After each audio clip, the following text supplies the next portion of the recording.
Hello everyone. In today's lecture, I will discuss some of the another term mentioned in the preamble to the Indian Constitution. In previous lecture, I have discussed Indian form of socialism and how it is different from general form of socialism. So what is secular? The term was added by 42nd Constitutional Amendment Act 1976. So what do you understand by secular state? Secular state means state shall protect all religion,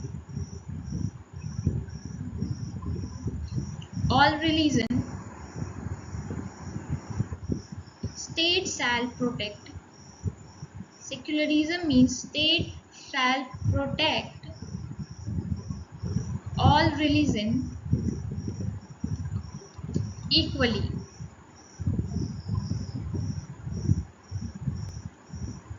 That state is called secular state, and officially there should be no state religion for the country.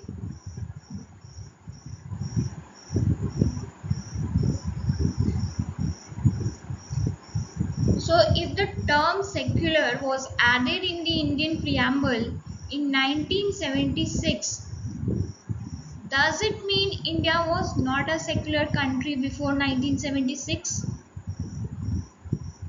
No. In the many constitutional provision, it is mentioned how India is a secular country, but what 1976 amendment, that is 42nd amendment, has make this explicit.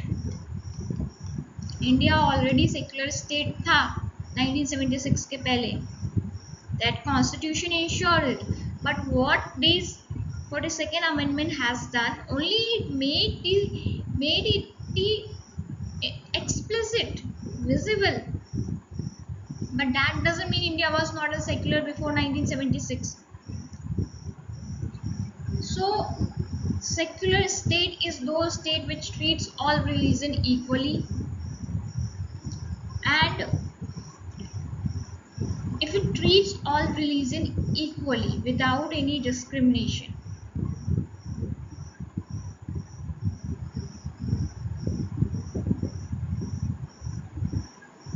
So what are the purpose behind secularism?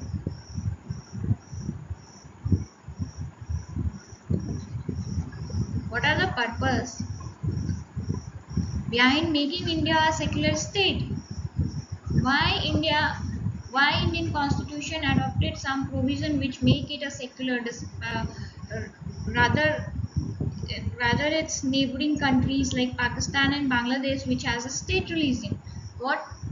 Why Indian Constitution maker adopted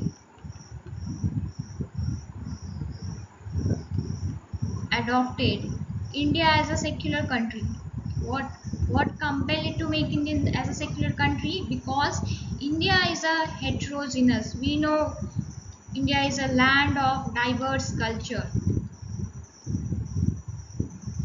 and also to protect from international propaganda. What kind of propaganda? Like terrorism.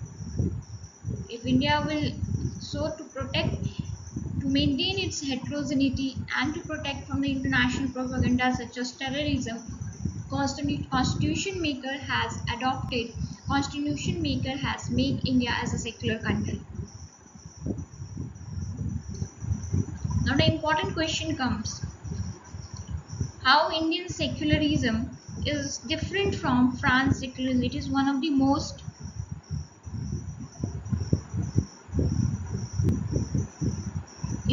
the most discussed topic. In detail I have discussed how Indian secularism is different from France secularism in one of the lecture of the features of the Indian Constitution. If you want detailed explanation, please go and check it out, those lecture. So there is a difference between Indian secularism and the France secularism.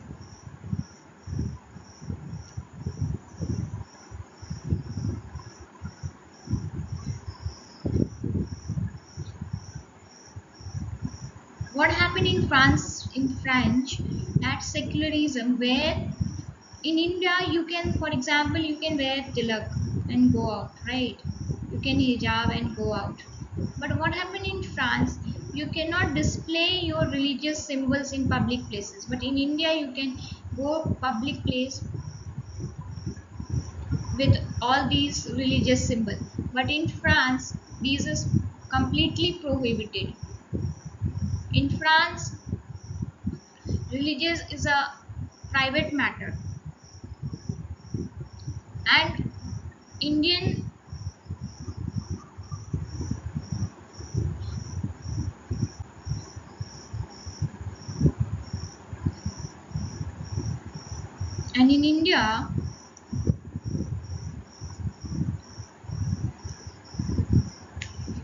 and in India, state are not subordinate. State are not subordinate to religion. What does this mean? Means state is above the religion in India. So that means state can interfere. Yes, state can interfere in religious matter. Interfere in religious matter, but that matter not in every matter. In India, state cannot interfere in every religious matter. But where it is required to do social justice, whenever it is necessary to protect the social fabric of the country, it will interfere. For example, you all have heard the famous Sabrimala case. In Sabrimala case, Supreme Court allowed women to enter, allowed the Sabrimala temple in the Garva deity, right? So wherever it is necessary in India, state can interfere in the religious matter for the well-being of its public. So now the one question comes: if the term secular was added in 1976, does this mean India was not a secular country before? India was a secular state, we know it. So there are some of the provision of the constitution which mention India as a secular state. There is a provision in the constitution which ensure that India is a secular state. For example, Article 14, equal protection for everyone. Article 15 directs states to do not discriminate citizen on the basis of no discrimination on the basis of religion, race, caste, sex, and place of birth. No discrimination. However, uh, it has directed state to make for an affirmative action. Affirmative action like reservation. That is affirmative action. But that affirmative action should not be solely based on religion. And Article 25 to 28. Article 25 to 28, it guarantees individual the freedom of religion, in right to profess, practice, and propagate. Right? So it is clear that only 42nd Amendment Act made the provision, it added the term and make it explicit, but it doesn't mean India was not a secular country before. It was a secular country before. There are many provisions in the constitution which ensures India was a secular country, and we already seen how Indian secularism is different from French secularism. In India, you can display your religious symbol publicly, like you can wear your tilak, you can wear your moli hijab publicly, but in French, what happened? There the individual cannot display any religious symbol publicly. In French, religious is a private affair, and in France, state and religion are strictly separated. But in India, state and religion are not separated. As we have seen, state is not subordinate to religion. That means it can interfere in the matters of religion wherever necessary for the well-being of the people. Now the other term mentioned in the constitution is the democratic republic.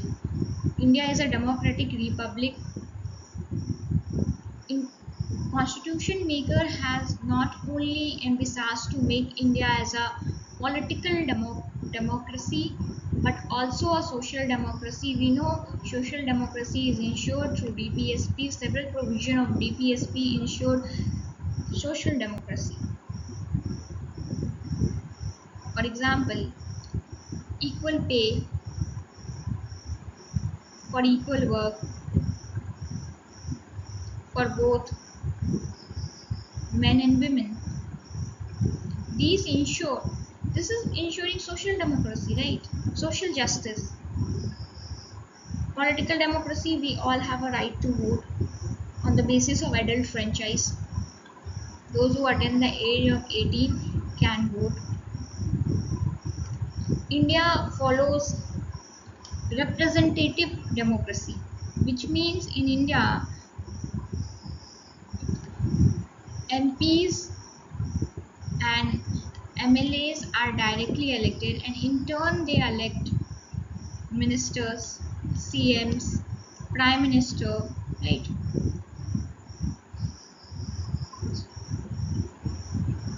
Council of State.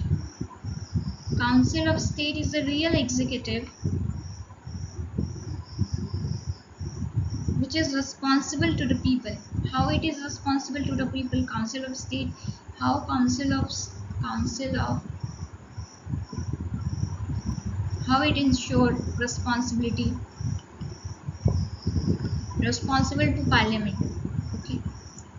And MPs in Parliament are elected directly by the people. So this ensures indirect responsibility. So what do we understand by republic? So democratic polity is classified in two categories, monarchy and republic, right? So what happened in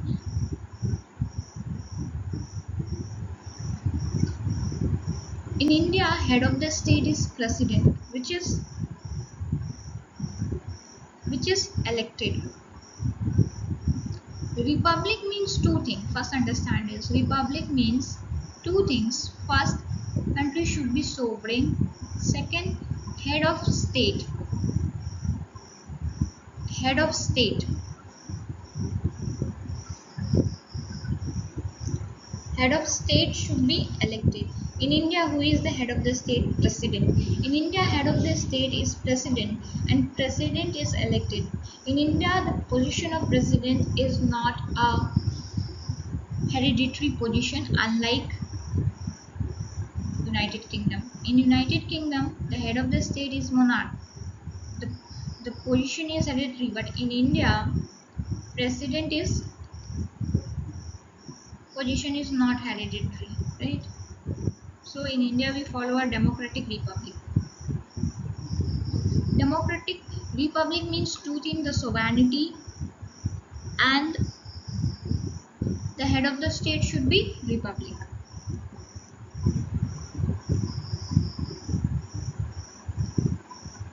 We are talking about India. Let's understand one simple topic. India has a representative form of democracy, right? MPs and MLAs are directly elected, and in turn they elect the ministers, and they are responsible to the parliament and state legislature. So there is also a direct democracy. In direct democracy, what happened? Direct democracy, where official ministers are directly accountable to the people. It is followed in Switzerland. it adopted a mechanism such as referendum. What is referendum? Under referendum, what happens? Citizen can directly vote on law passed by government. If say the X law is passed by government, citizen can directly vote on law on X law. But in India, can we directly vote on the piece of law? No. Our representative makes the bill to pass in the parliament and finally it enacted in the law. So referendum means the people directly vote on the law. If they want, they can keep that law. If they don't want, they will not keep that law. So now there are another mechanism which is used in a direct democracy apart from referendum is the initiative. What is initiative? It is a popular mechanism in direct democracy. In here the citizen itself proposes a law to vote. If it is a law, citizen will propose this law for voting. Citizen itself, if the law is passed by the government, now the citizen will initiate. The term itself say initiative. Citizen will initiate that law for the voting of the people. There is another popular mechanism that is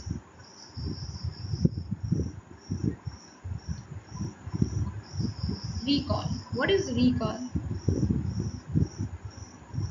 Recall. Recall मतलब वापस बुला लेना. You are calling back. In citizen can directly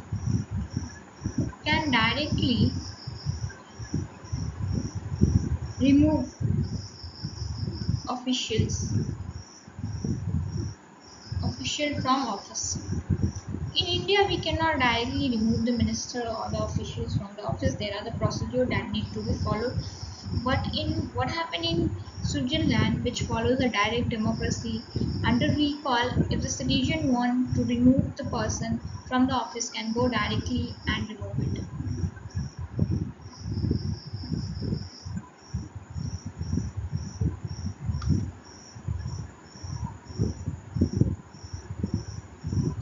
So we have discussed secular 42nd Amendment Act. What changes made after 42nd Amendment Act? Why Constitution maker make India as a secular country? Because of diversity, you know, and protect from international propaganda.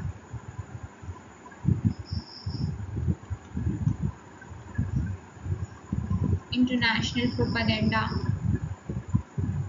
And then we have seen what are the provisions in the constitution that ensure India is a secular state. We have seen Article 14, Article 15, Article 25 to 28, which is right to freedom of religion, and how Indian secularism is different from French secularism.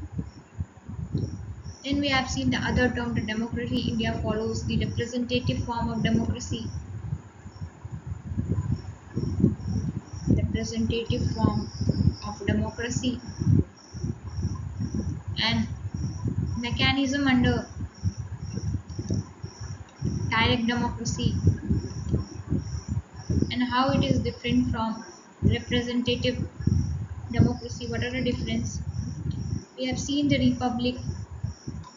What is the meaning of republic? The sovereignty and the head of the state should be elected, and India has a republican head. It is elected, not a monarchy, unlike United Kingdom.